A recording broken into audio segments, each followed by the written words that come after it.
Yeah, lipstick. Yeah.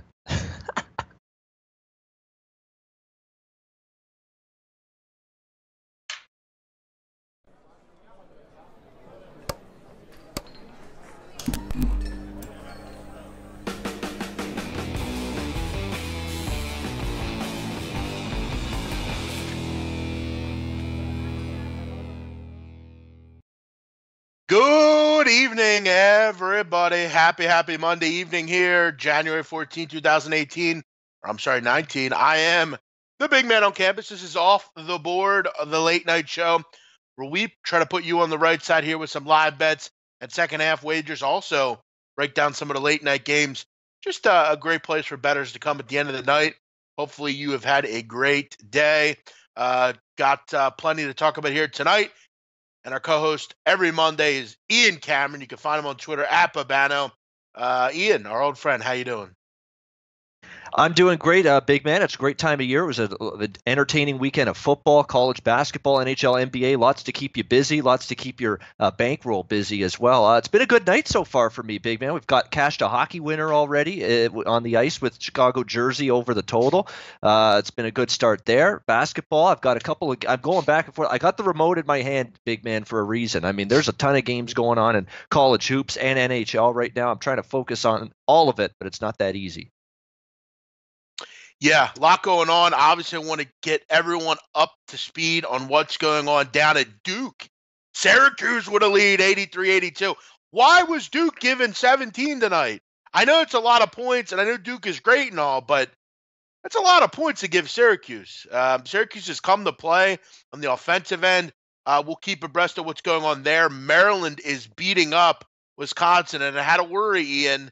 We were going to see some real bully basketball tonight going on down in College Park.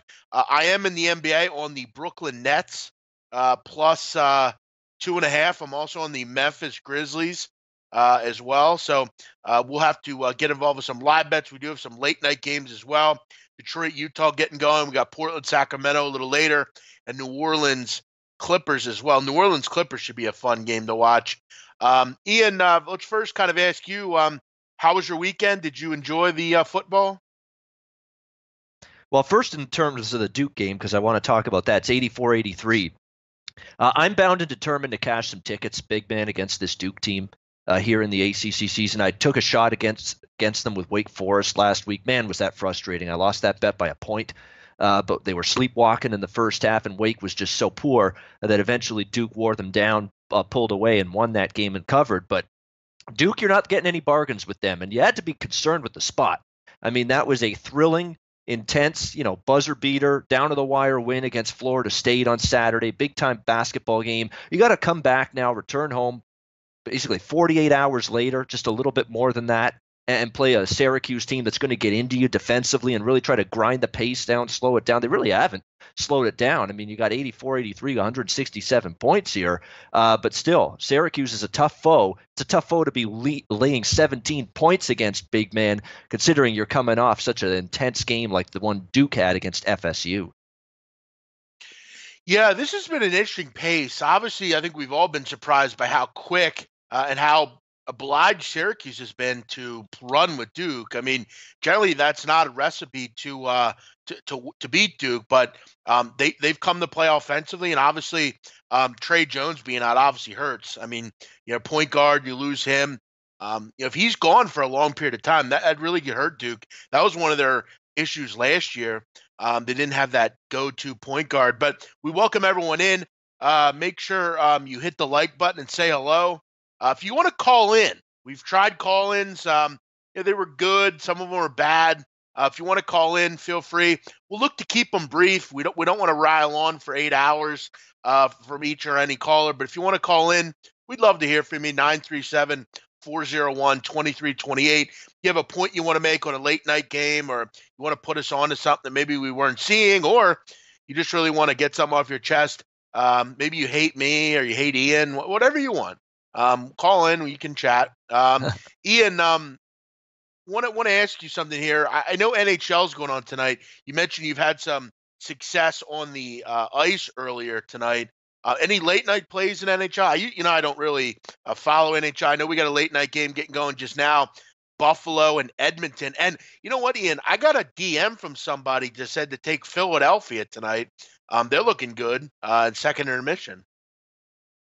Yeah, I'm on the Buffalo Sabres. Plus a 105, 100 is what you can get on that. It's just Okay. about to drop the puck on that game, so make sure if you want to join me with the Sabres, get in on that. It's a small play for me, but not one of my, not a best bet or anything. But to me, Edmonton, they're not winning games right now. They've found ways to lose against teams they should beat, even at home. We saw that on Saturday against Arizona. Arizona is a depleted, injury-riddled mess, and the Oilers can't beat them on home ice right now.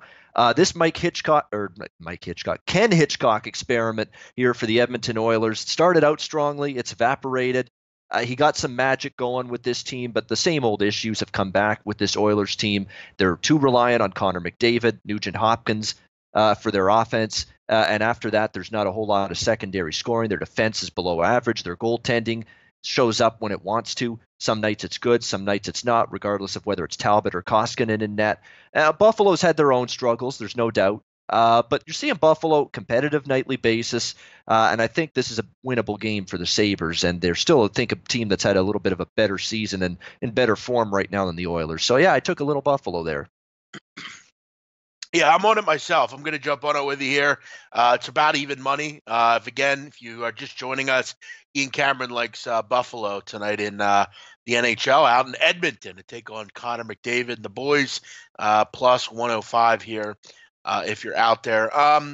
Also, Ian, we'll get into some NBA here in just a little. All the college is about to tip off here. I know Northern Colorado, Montana State was a talking point on our show earlier that I did. I like the over, to be honest. I think both these teams kind of set up for points. Both these teams are scoring at a very high level right now. The guard play is really good between these two. Both these teams get to the line a lot. Should see a pretty solid pace here as well. I'm looking maybe over the total. Did you have anything on this game, Ian? This is obviously a smaller end game, but Big Sky games can be fun. I had Weber State over the weekend. These can be fun games. They can. I mean, if you've got an edge in a particular game, Jeff, it doesn't matter what conference it's in when it comes to college basketball. I'm interested if I see that there's a good number and a good matchup and a good spot, and I'm going to pull the trigger. And I actually did in this game. This is my favorite bet of the entire Monday college hoop slate. I took Northern Colorado here. I laid the money line with them. It went up to 2.5, 3. It's a good spot for them. They're off a bad home loss to not a bad home loss because Montana is a pretty good basketball team, but they got buried by Montana on their home court, 88-64. They didn't play well. It was their worst defensive game of the Big Sky Conference season to this point. Their head coach of Northern Colorado, Jeff Linder, was not happy with this team. He sort of said, we took a punch and we had no response whatsoever. This is a good basketball team still in this conference, and I think they're better than Montana State. When a coach says something like that about his players, I expect a response, and I think we're going to see that from Northern Colorado. I think they win this basketball game. I think they're still better than Montana State. They've got a few more weapons offensive. They have 4 double-digit scorers on this Northern Colorado team, including Jordan Evans, who's got 24 points per game. So I think it's a good bounce-back spot for Northern Colorado here. Montana State's 3 conference wins, 3 wins in a row for them. Sac State, Idaho, and Portland State, the three worst teams in the Big Sky so far. So it's a little bit of a step up for Montana State, and I think it's a good spot for Northern Colorado here to take care of business. There you go. I took a small play with the over here, and we were going to overtime, I believe, up at Duke. Pretty bad shot selection there for Syracuse. I'll tell you this, though. If Trey Jones is out for a long period of time, Duke better wake up. They're going to have major problems because you need a pure point guard on that kind of team to make them flow. They better hope he is. They better hope he's not going for too long. We talked about Wisconsin. They're up big on Maryland's up big on them, and you know, this was Ian the big concern with Wisconsin. Wisconsin, they're not a very physical team, and as we know about Maryland, very physical. Bruno Fernando down low. Do we buy low on Wisconsin here, maybe live? Or I mean, I'm not seeing much from this group at all. I think at some point you got to look at taking Wisconsin at some. I actually have Maryland pre-game bet, -3.5. I like Maryland here in this matchup against Wisconsin. Again, Wisconsin on the road's been hit or miss. We saw them lose at Western Kentucky. You're right. You know, Demetric Trice is okay, but Ethan Happ can score, but he's very finesse around the basket. Not a very good interior defender.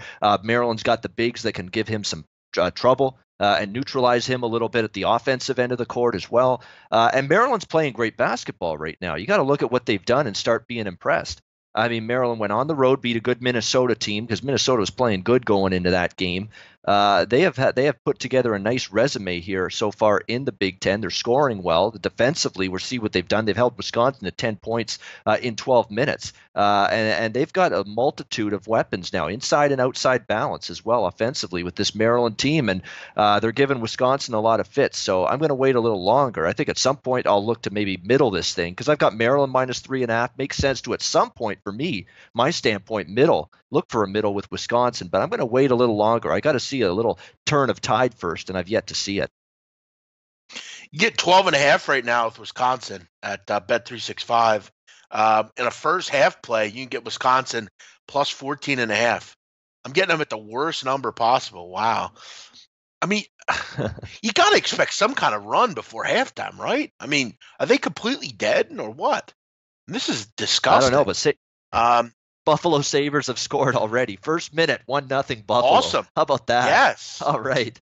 Let's go, Buffalo. Good stuff. Let's go, Buffalo. Oh, all right, there we go. Danny Briere action, maybe? He's long retired. You know, he does, least, you know what he does now? He actually does Sugar House Casino commercials here in Philly, in the area.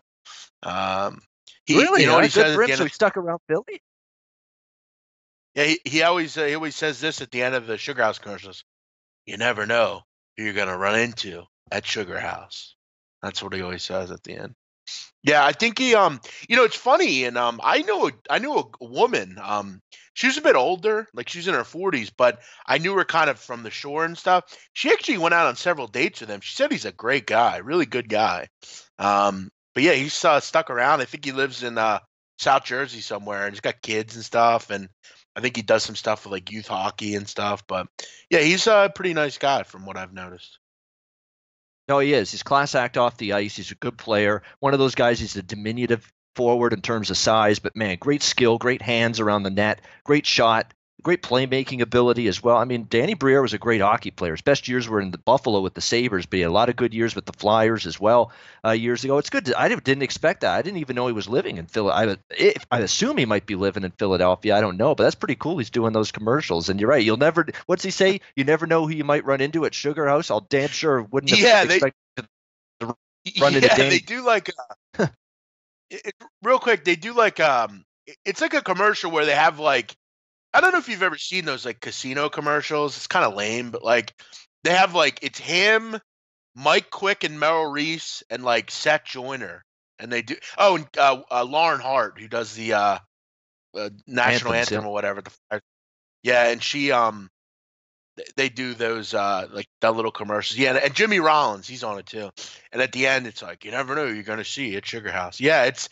I didn't think he'd live in the area either, but I guess he does supposedly. Yeah, guys, if you I like how Lauren Hart, I like how Lauren Hart, big man, accentuates the D whenever she sings "Oh Canada," "Oh Canada," and she makes sure she says the "da" with a lot of gusto. Good for her. She's a great singer, by the way. She's great. No, she is. She's always very good. She's an attractive woman too. Beautiful for her age. Big man, can you explain to me the math? If you're a capper, if I'm up 100 units and the unit is 100, how is that enough to do this full time? Well, listen, I mean, it really depends what your unit is. If you're betting $100 a game, you're going to have to win a good amount. But you got to remember, a lot of handicappers. Now, again, I don't think it's feasible at $100 a game to only bet full time. I don't think that's something that you can do and sustain a good life. I think for actually you have to do, content or sell picks or something like that. But again, everyone has a different amount they need to live. So, I'm not really sure, but I wouldn't think that's possible. But I mean, that's 10 G's. I I mean, if you're making that in a month, that's pretty good. If you're making 10 G's a month, that's very good. So I don't know if that's that big a deal, sir, but yeah, I don't know if that's completely sustainable. To say you're going to win 100 units every month is pretty ridiculous. So yeah, I don't know. Yep, hit the like button. Thank you. If you guys want to call in, we'd love to hear from you. 937-401-2328. Now, Larry handles the calls, and Larry's getting quite good with you pranksters. So if you're pranking the show, you probably won't get on. So, if you have a question, you have a comment, you want to chat about the show, feel free to call in. We'd love to hear from you. Syracuse is up 3. Ian, do we jump in live here? What do you think? Duke live? I'm waiting for a money line here, Duke. Can I get a money line, Ian? What do you got? Well, I think Syracuse is. I think Syracuse is going to the free throw line right now too, though up 3. So from that standpoint, I'd wait till the free throws go down, then we'll see what Duke is got, what the price is with Duke on the money line. But yeah, you never count Duke out. They've certainly got the shooters littered on the floor to be able to come back from a 3 or 4 point, 5 point deficit with a minute to go. Hell, we've seen teams in college basketball blow 8, 9, 10 point leads with a minute to go. I mean, obviously this lead is not insurmountable here for Syracuse. Duke can still come back. Oregon we'll see did if it these the free other throws night. down. Oregon did it. Bingo, exactly right. Yeah, exactly. Oregon Oregon blew it against UCLA, which was good for me. I had UCLA in that game. I'll take it. But looking at Syracuse here, 92-88, another free throw coming. By the way, speaking of O Canada, I mentioned Lauren Hart, how she does a great job with that anthem. O Canada in this game. O'Shea Brissett, Canadian, is having a great game tonight for Syracuse. And, of course, R.J. Barrett goes without saying for Duke. He has a great game pretty much every game for them. 2 Canadians that are putting on a show tonight. Yeah, there's a lot of good Canadian basketball players I'm learning, pretty quick. Big Man, can you talk about when you decided to leave regular job? Well, fucking in bed at live. Fuck, man. Let me, I just want to see some here. Big Man, can you talk about when you decided to leave regular job and feel comfortable work on sport? Yeah, I mean, I think for me it was, it was something we built up the media thing for a while, trying to find content and, do stuff that way. Again, if you have kids and stuff, it's hard to, I think it's ever hard to take the plunge. But I mean, I've always been taught from a young age to go out and do my own thing. So I never really knew I wouldn't really ever work anywhere other than for myself. It's not for me. But you got to take a risk. I mean, you got to find ways to make money, and I think to just handicap is tough. You gotta go out and do other things, and if you can't, you're gonna have some trouble.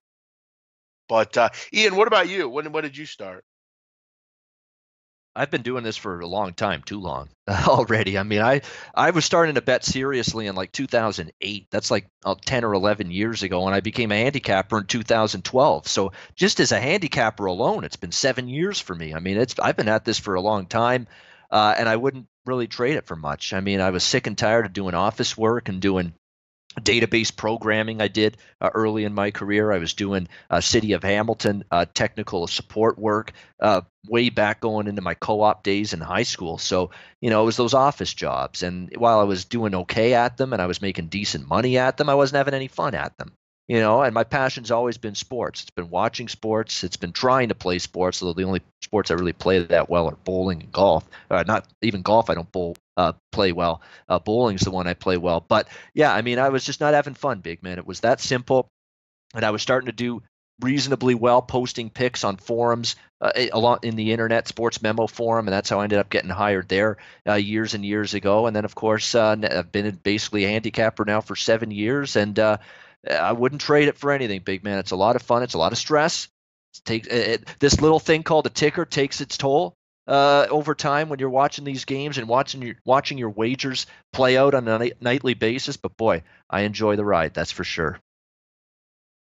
Yeah, no, it's definitely an interesting ride. The way you do it, and how you try to get through it and everything. And it's tough for a while. We've all had tough runs with this. Whether it's you or me or whoever. But again, I think it's about obviously whatever you do is, it's what you're comfortable with. Some people are okay with making a certain amount of money and that's it, and if they go home every night and they don't got to worry about anything else. I think a lot of the people think with doing what we do, it's just you do whatever you want. There's nothing to do. Listen, I do a lot of shit. We do a lot of work, a lot of content. We're working right now. It's 9:00. Most people are just chilling. They don't have nothing to answer to. And you got to be here and you got to do stuff. There's a lot of things that you have to do to kind of, supplant what you're doing. So, yeah, it's a fun thing though. It's better than going to a regular job, every day. But you got to have the different streams. What is going on with the Sabres, Ian? What is going on here? Yeah, 3-1 Edmonton. It was 1-0 in the first minute for Buffalo and 3 unanswered goals here for the Edmonton Oilers. Yeah, I mean, it's crazy. It's 4 goals already in this game. I'm telling you what, we talk about it in the NFL, college football, all these sports these days. If you're betting unders in NHL, I mean, it's not worth it to me. I mean, these games are high scoring, it seems, on a nightly basis. You got 4-3, 5-3, 7-4. 4-1, 3-1 in the first period with this Buffalo game. It's goals left and right. I mean, at some point, maybe we'll see some unders. But first of all, I don't win unders. Even when I love an under, guaranteed, I bet it, I love it, I'd say this is an under. It's got to be low scoring. Somehow it'll lose. Somehow it'll be the game where there's, they can't miss a shot in terms of basketball. Pick six or a fumble return touchdown or something stupid in a football game to cost me an under. I just won't win unders. So that's why I barely bet them anymore. That's why I rarely release them. That's why people laugh at me and say, Ian, have you ever seen an under that you like? You're Mr. Over all the time. Well, I never win unders. I have bad luck with them. And I have more fun with overs. I have more success with overs. I'd rather cheer for things to happen than for things not to happen. And as a result, that's why totals-wise, I'm very slanted towards overs. Duke goes down. How about that? See you later, Dukies. I was sick of hearing about this. Gosh. Quite the defensive performance tonight for the Dukies. Had to figure the overs would start at some point. I was sick of hearing about them too. What a night for Tyus Battle. 32, 4-4. Nice work for the kid tonight. You go down to Duke and beat them, that's not easy. And it's getting worse for Wisconsin. 33-15 now for Maryland. Yes. Maryland up by 18 over Wisconsin. 3:20 to go first half. We got Kansas leading Texas 17-14. Oklahoma State leading Baylor 14-13. Monmouth beat Siena in overtime 63-60. And I like Monmouth there, Metro Atlantic action. And Northern Colorado doing good work for me so far. Early lead, but early, I caution you, early 15-6 lead over Montana State with 11:30 to go first half. Earlier tonight, Nebraska beating Indiana 66-51. Nebraska, yes. I'm high on that team. I had a bet on them tonight, plus 2.5 against Indiana. Indiana, miserable first half shooting. I thought UCLA shot bad in the first half last night. They didn't have anything on Indiana. They couldn't hit the broadside of a barn in the first half tonight.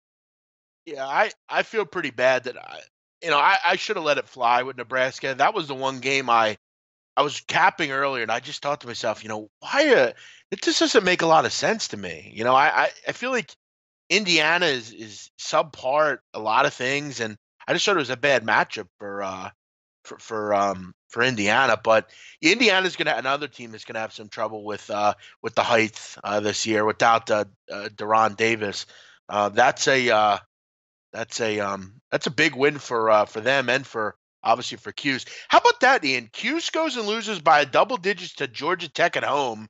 Then they go on the road on 1.5 days rest and beat Duke outright as 17-point underdogs.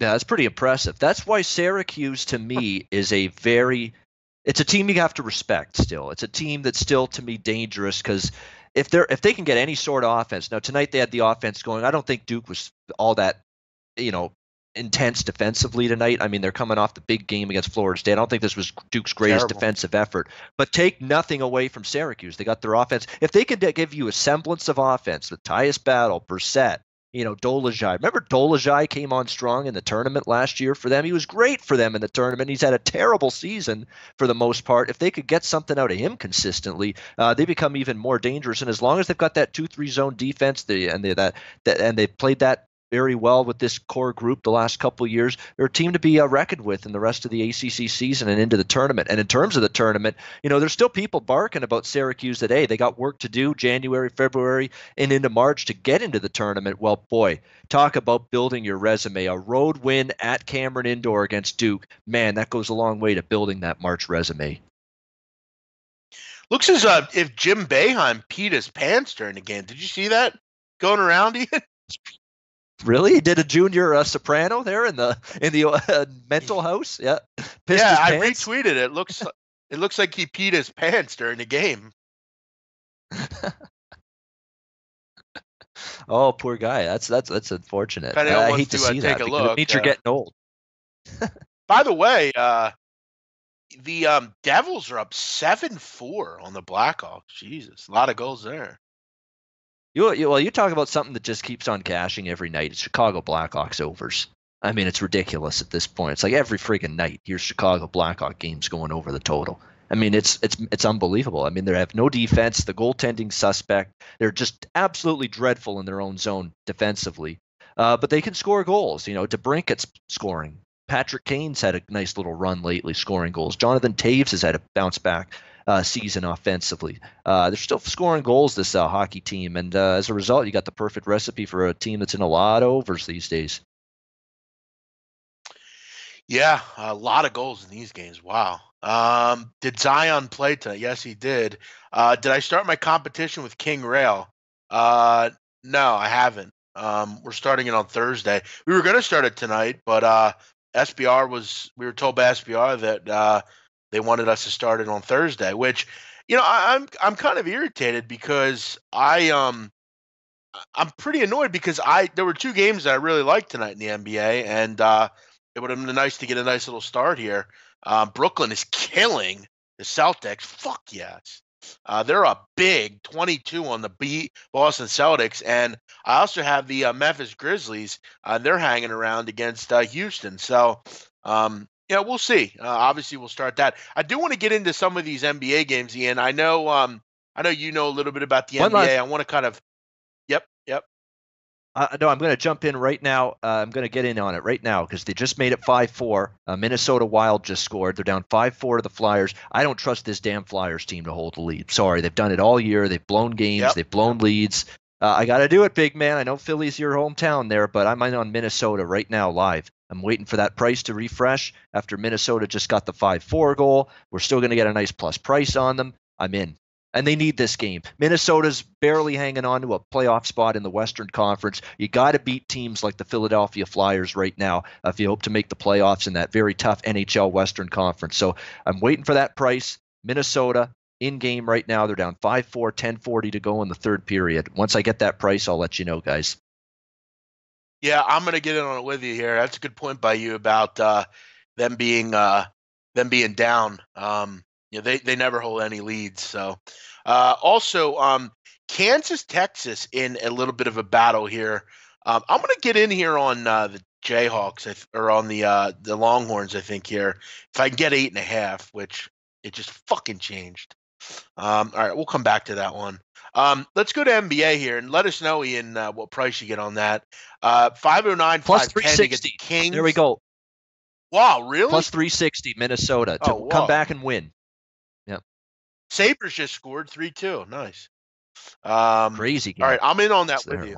I'm in on that. I'm getting 390 in. I'm 390. Listen. Yeah, just went up. I'm in on that. Plus 390. I'm in on that as well. All right, let's go to the NBA. Portland and Sacramento. These teams play every week, every night. Portland 2, total 228. I don't have much opinion on this game. This is kind of where you like the Kings, but I don't know. Blazers, I don't really ever have a good read on. Pelicans and Clippers. Clippers in some spots are favorites, some spots they're a dog. Total is 240. Obviously, a lot of over bets, I'm sure, in this game. Both teams suck defensively. Ian, any opinion on either of these games? These are both tough games for me. I kind of like the Pelicans a little bit. I think they go and get the job done here. I'm not a big Clipper guy. And obviously, whenever I can get Anthony Davis, I'm interested. Anything here? Yeah, New Orleans has been okay at times in the home role. at home, but on the road they've been a little bit tricky to trust. Clippers, Clippers have had a great start. I haven't been able to sustain it. I kind of like Sacramento a little bit against Portland. It's not a bad spot for them. It's a better Sacramento spot than it is a Portland spot. So I don't have much on these games, but lean Sacramento. I think if I had to bet something on those last two games, I'd look to Sacramento at home. There you go. Yeah, I don't like either, really, these games. Small lean to the Pelicans, but, road team, not really interested. Yeah, Mirotic back as well. That's a good point by Jose there. That's a nice little back as well. 350. Flyers just scored, man. Fuck. Wow, 6-4. Man. Fuck, man. Maybe it's not meant to be. Maybe it's not meant to be for the friggin' Minnesota Wild. I mean, my goodness, you just got back. This is a team that's been Jekyll and Hyde a little bit, but they put together a couple of wins the last few weeks. But coming off a home loss to Detroit, you figured they'd be storming tonight, and they finally get within one. And here's Philadelphia coming right back. Devin Dubnyk having a rough night. Doobie is getting smoked by the Philadelphia Flyers right now. Yeah, I'm going to take Texas here, plus 7.5. I think this game looks to be a little close here, I think. So I'm going to get on Texas at plus 7.5. If anyone feels like getting involved. And that's, I think, going to be it for me with live bets. I have the, just to update here, I have live. I have the game Ian gave out with the Sabres at plus 105. I have the Wild, which that's probably going to lose, and I have I took Texas at plus 7.5 against the Kansas Jayhawks. Ian, want to ask you, obviously you're a Canadian, so I don't know how much you see of the goings on in this country. Do you get a lot of news up there of what's going on here or no? Oh, we definitely do. I mean, it's Trump day and night. It's Trump 24/7 here, or not 24/7, but we get a lot of American politics up here. Yeah, no doubt about it. So obviously, you saw what they were serving Clemson tonight at the White House. Pretty pathetic, wasn't it? Oh, yeah, he went all out for those guys. Yeah, with Wendy's and McDonald's and Burger King, he was crowing about he was going to serve them and pizza and yeah. Fantastic. I gotta ask. Really, one thing I was wondering about is okay, so I get if you're like a 7-year-old kid and you have a birthday party and you have like Happy Meals or something, I can understand that. But these are grown men who generally are on a fitness program. Second of all, I don't know about you, Ian, but don't you enjoy a burger when it's like hot or warm? How long were those fucking burgers sitting there for? That's foul. That is vile. I mean, have you ever? I mean, that food's disgusting to begin with. I know I'm a big guy, but I don't eat fast food. I don't eat any of that shit. In fact, Ian, if you want to hear a story, I'd like to give you a story right now about fast food. Do you want to hear a story? Yeah, go for it. Sure. So it's pretty quick, but my girl, told me a story last night. We were eating dinner, and I couldn't believe. She was telling me that about a year ago, her mom went to Chick-fil-A and ordered some sandwiches. She got a sandwich, right? She opens the sandwich, and guess what's baked into the bread? It's probably not good. A mouse. Yeah, that's definitely not good. Wow. Is that not fucking vile? That would make me that would make me file a complaint. That would make me file a complaint. She did. I almost want to sue the place. She did. She sued. Could you imagine that? Jesus Christ. I can't stop thinking about that now. I mean, could you imagine you order a sandwich and that's what you see that in the fucking food? Fucking Christ. Oh, no, that's brutal. That's horrifying. That's absolutely horrifying. That is brutal. That's absolutely that's man, enough to make you sick. I mean, which is weird because you're not going to see me in that restaurant again. Usually hear good things about Chick-fil-A, how clean they are and all that kind of stuff. I mean, that is just foul. Christ. But back to fast food. I don't know why I mean, fast food is really disgusting. So I don't and to eat it cold. I mean, Jesus. What would you have said, Ian, if that was you and you walk in with that? Yeah, I'd say, you know what, I want to talk to who's responsible for this and give them a fucking piece of my mind, and that you're probably going to be hearing from my attorney. Period. That's all I'd say. What if you're at like a party and you walk in and they're serving you fast food? What would you say? Like, would you be into that or no? I wouldn't be impressed. Like if you're gonna maybe you know, plan for a caterer, but a quality caterer that's gonna have nice food, you know, a place that maybe like say wedding halls or something like that, or a reception hall, and you've got them catering the food for whatever party or soiree you're at. I would be more receptive to that. But you're gonna truck in buckets and baskets and bags full of Burger King and Wendy's and McDonald's and all this slop for some kind of big party. No, you either barbecue it on your own grill, you know, or put it together yourself. But you're not bringing in fast food, you know, supplies basically for a party of that size or of that magnitude. I There's love no how way I would also stand he for that. blames. I love how also he blames it on the shutdown, and he had to pay for it out of his own pocket. Like, what a complete fucking joke he is. Like, I'm not trying to be a dick, but like, and I'm not making this political, but I mean, that's a joke for anybody. I mean, seriously. Yeah. Jake R. I took Maryland minus 3.5 for the game after hearing you dismantle Wisconsin. They're up 33-15. Would you take either team in the second half? No, I would not. I don't bet second halves really. Stick with your 3.5. You're in line for a winner. Don't give it back by betting a 3. Just take your 3.5 and hope that they keep their foot on the gas, which they should. No, I don't really bet second halves too much. I only really bet second halves if I'm not involved in the game and I see, you know, maybe a team's down 2 and they shot the ball well and didn't turn it over. Maybe I'll look at a team in the second half. But no, I wouldn't do it in this case. Thanks, Juan. Thanks for listening.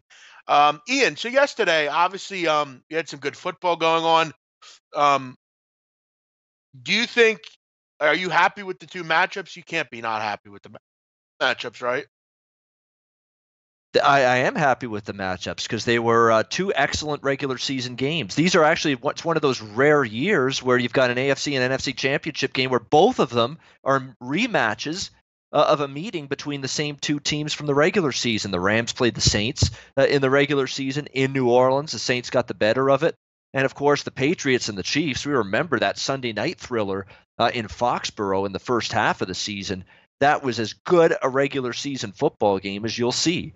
You know, Brady was slinging it. Mahomes was slinging it. The offenses were on full display. There was a ton of points. The scoreboard got lit up like a Christmas tree that night in Foxborough. You've got arguably the 4 best teams all season in the NFL still standing. You know, okay, the Patriots at times maybe didn't look great in certain games, but they're still in the 4 of the best teams in the NFL from start to finish this season conversation. And certainly Kansas City, the Rams, and the Saints are without a doubt. So you've got essentially the 4 best teams standing. You have 2 matchups that were really fun, exciting football games when they met in the regular season. And there's no reason not to expect the same here in this particular meeting. But, you know, the thing that concerns me here for New England's standpoint is, you know, they're going to have to now find a way to win a big-time AFC championship game on the road, okay? And that's been the one bugaboo at times for Tom Brady. Remember, he's lost a couple AFC championship games on the road. You remember he lost to Indy and Peyton Manning over a decade ago in his career in an AFC title game on the road. He lost to Denver a few years ago in an AFC championship game on the road. He's used to getting those games at home. Now you got to go on the road, and I don't want to make too big of a deal out of history because it's really this season, these two teams, and how they're going to match up in this game. But Tom Brady doesn't have a good track record in history at Arrowhead Stadium. He doesn't. This is actually one of the stadiums he has not fared well in. Interesting to see if history repeats itself Sunday. Yeah. No, I'll tell you one thing. You look at the weather on Sunday out in Arrowhead. I mean, at 11 a.m., it's going to be 2 degrees. You look at about 2 o'clock p.m., 9 degrees. By kick, I mean, you're going to have a temperature about 10 degrees Fahrenheit. You know, I did some research. You look at Ian, in the history, I guess basically since 2003, in games below 20 degrees, the over actually profitable, 28, 24, and 2. Below 30 degrees, it's up to almost 60%. So just because it's cold doesn't mean games are going to be high scoring. Donnie made a good point, though. It'd be interesting to see how many of those games were high 50s from a total. We're not going to see if this game's 10 degrees, you're not going to see a 41-38 game. And that's what kind of sucks, because it would be fun to see this game, kind of on turf or in a warm weather area. But both these games should be terrific. The other game, do we believe in the Saints defense? Do we believe in the Rams defense? Or is that just back to where we think it's going to be, where it's high scoring? Remember the first time these two teams played? The game was in the high 70s. So, look, if we get a game in, at 10, 15 degrees, the game ain't going over. It's not. I mean, it's not going to happen. Well, here's a question, and the question is, which, if you had to bet an under in these two conference championship games, which game would you feel stronger about going under the total? Oh, it's tough with both for me. The one in Arrowhead. To go under? Yeah, I mean, it's going to be 10 degrees. I don't know.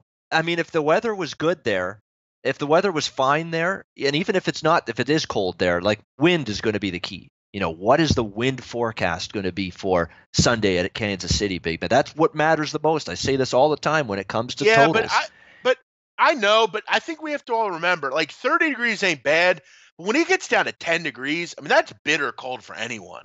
I mean, it's the ball moves differently. I mean, the weather's good. It's 7-8 miles per hour.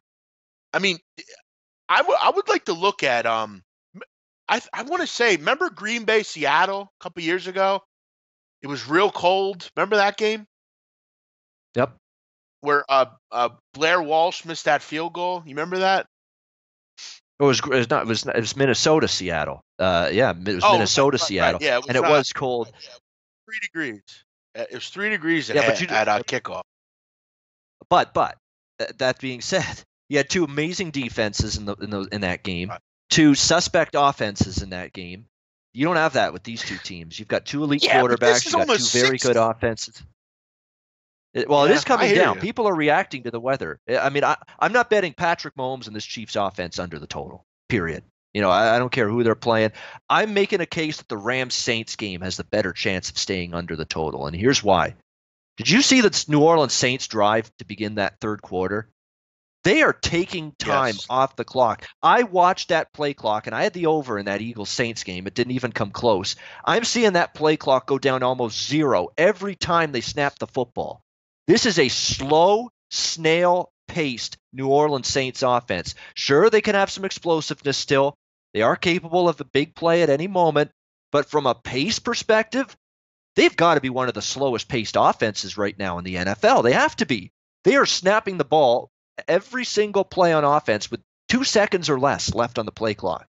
That's not good that does not jive with a total as high as it is in that game. And the Rams aren't exactly a push the pace offense at times. They don't mind slowing it down at times. And they can get big plays too, don't get me wrong. But the New Orleans Saints in particular, they were draining that play clock right down to the bitter end, play after play after play, all game long, and they really did it at the end of the regular season too. Their pace dramatically slowed to a crawl. That's a concern for me with looking over the total in that game. I know it's indoors in New Orleans, but last week was indoors too. Stayed under the total by nearly 20 points. So be careful. Rams Saints could be a sneaky under. If I had to pick one game to stay under that I felt more confident in, it would be that one. I will say this: Rams were third in the league this year in plays per game. And they actually been very fast the last 3 games, over 71 plays a game. New Orleans, 13th in the league, though over the last 3 they're down, in the lowest in the league as far as pace. So I mean, 13th and 3rd, not bad, but those were regular season games. There's more playoff games. You look at against the Eagles, 61 plays they ran in that game. So I mean, very slow, frankly. You might have something there. Obviously, though, it is indoors. And you just kind of get going back and forth. That could be a fun one. But yeah, you make a good point. I can't see in 10 mile an hour. I know these offenses are good and everything, but it seems like both these teams have kind of, maybe figured it out defensively. Maybe. It should be fun though. It should be two great games. Let's check and another in thing on with the Rams and the Saints. Rams and the Saints, too, will both don't mind running the football. We saw it with Gurley and Anderson. That was a run-heavy offense with the Rams on Saturday. And, yeah, that game went over the total against Dallas, but, boy, it was very fortuitous to get there. There was a run-heavy game plan from Sean McVay with Anderson and Gurley. And the Saints, we saw it on Sunday against the Eagles. They ran a lot with Kamara. They ran a lot with Ingram. They bleed the play clock. There's elements to that matchup that concern me with going over a total that high. Texas, Kansas, 33-30, Kansas, 2:55 to go in the first half. Maryland still beating up Wisconsin. A good game down at Oklahoma State, Baylor, Oklahoma State, 39-35. Nets are going to get the win against the Celtics, a little closer than we might think. You Rockets are starting to pull away from the Grizzlies. We'll see if the Grizz have a nice fourth quarter in them. I'd really appreciate that. And also, it is still 3-2 up in Edmonton. Edmonton, where is it? Alberta, right? Alberta? That's Alberta, exactly. Yeah, Alberta. And, there's a long way to go. I mean, Edmonton, no lead is safe with them. We're already on Buffalo, so I'm not jumping on Buffalo again in game. That's for damn sure. But, yeah, there's 3-2 Edmonton late first period. Montreal up on Boston 2-1 third period. New Jersey's beating Chicago 8-5. Cha-ching, another Blackhawks over. Unfortunately, St. Louis, Washington, I had that game over the total, stays under by a goal, 4-1 final there. Minnesota, Philly up 7-4, so that one's over. Goodbye. Good night, Nurse, with the Minnesota bet. Nice knowing you for the 2 seconds we had a fucking shot on that one. 6-3 Colorado in the other game, too, on the ice. So all the ice is in the books pretty much. We've got 38-17 Maryland leading Wisconsin. It's getting worse. 21 points. I mean, could you show something, Wisconsin? My goodness, you're just getting absolutely crushed on the road here. I mean, that's not good for Greg Gard's team here. I thought this team in the non-conference was looking pretty good, but that Western Kentucky loss sort of derailed them. They've been a very, very poor basketball team ever since then. Okay, they beat Penn State. That's the only good game they've had really since then. I mean, there's some problems. Where's the defense too for this Wisconsin team? You could always rely on them being a decent defense. Not anymore. They're giving up points in bunches and getting killed right now inside. All right, Ian, I'm going to put you on the spot very quick. There are 3 countries that start with the letter H. Name one of them. Haiti. Holland. Good job.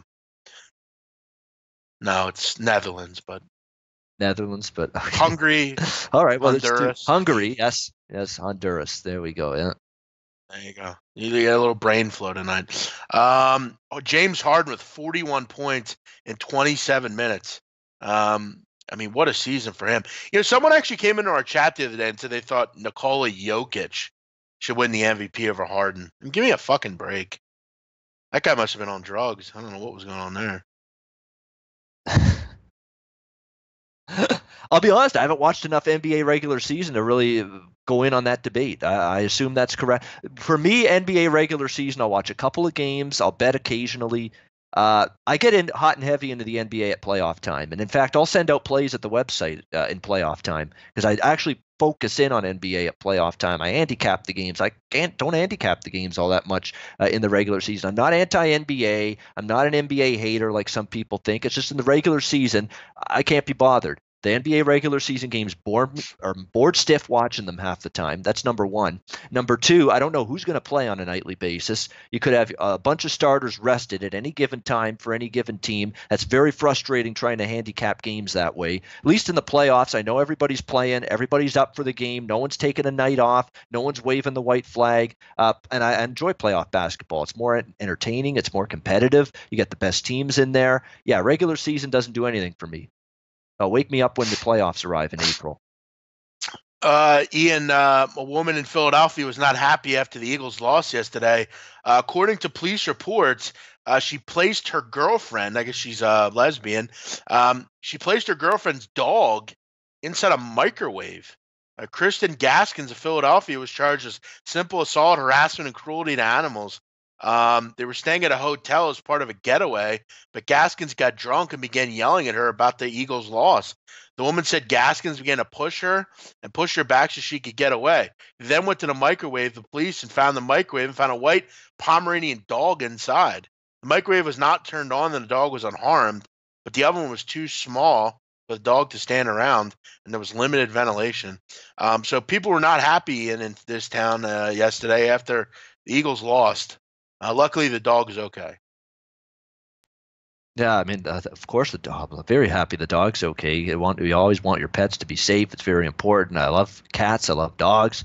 It's one of those situations where you always want to make sure they're safe. But the Eagles, hey, I know, big man, you had your little moment on Twitter last night after the game saying "fuck this team" and the same old shit with them. But you came to your senses a couple hours later and said, "Hey, I got to actually respect and appreciate the season they've had, the injuries that they had to deal with, cluster injuries in the secondary, or running backs banged up all year. Carson Wentz, his season ends early due to injury, and all of that. They withstand it. They had wide receiver injuries for a bit. They just started the season without Alshon Jeffrey. I mean, you go on down the list. The Eagles had to deal with so many injuries this year, and the fact they overcame it. Remember, everyone left them dead and buried when they were 3-5, I believe, at the time, and said, it's not going to be a playoff season for the Eagles. Well, they somehow made it in.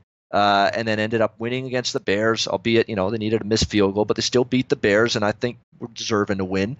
And then they played the Saints toe-to-toe, a game that could have went either way yesterday in a tough place to play against a damn good football team. There is nothing to be ashamed about for an Eagles fan on this Monday. I should be damn proud with what that team put forth on the football field. Also, what was up at Adam Gase's eyes today at the press conference? Was he on coke or what? What was up with that? Was he trying to be on the Twilight Zone, or trying to audition for a part on that with the bug eyes, or what? Weird. What the hell's he up to? Goodness. Yeah, his Star eyes. Wars, He looked like he definitely looked like he was on some sort of drugs. I don't know what that was all about.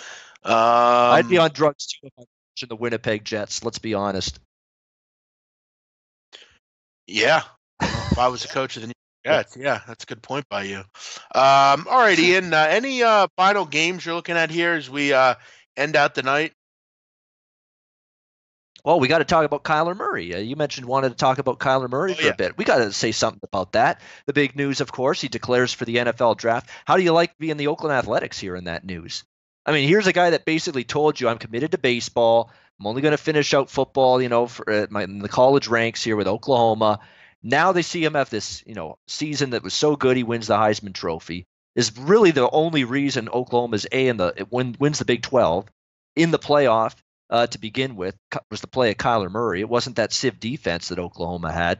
So if you're the Oakland A's, you're watching him have this kind of season, and now you got to sit there and listen to him say, I'm declaring for the NFL draft, and I might look to making something of myself from a football career perspective, when you told me not too long ago that I'm committed to baseball, committed to being maybe in Oakland Athletics in the future, the team that drafted me. How do you feel if you're the Oakland A's? You spend the draft pick on Kyler Murray, and now that's going to probably maybe go by the wayside because now this guy's declaring for the NFL draft and now seems to have changed his mind that baseball's not his priority anymore. He wants to see if he can make it in the NFL. Yeah, you're not happy if you're an Oakland A's fan, if you're in the front office, if you're in the management department. You're not one bit happy with Kyler Murray today. Yeah, I mean, keep in mind, just to confirm, he only declared. He's definitely not playing baseball again or whatever. But I mean, I don't agree with it. I wouldn't do it if I was him, but I'm not. So kid's got to do what he's got to do. Hopefully he stays healthy and doesn't get injured or anything, and wishes he didn't make a certain decision or whatever. But you had to figure he was going to at some point. What else do we have here? I mean, is he going to be a baseball and football athlete? I can't see that happening. I don't think you're going to see that again. Bo Jackson and Deion Sanders, that was a different era when those two guys were multi-sport athletes, baseball and football. I can't see it happening with Kyler Murray. I don't think it'll happen. No, I agree with you 100%. Plus, he's kind of small, isn't he? He's much smaller than even Manziel. That was the concern. Yeah.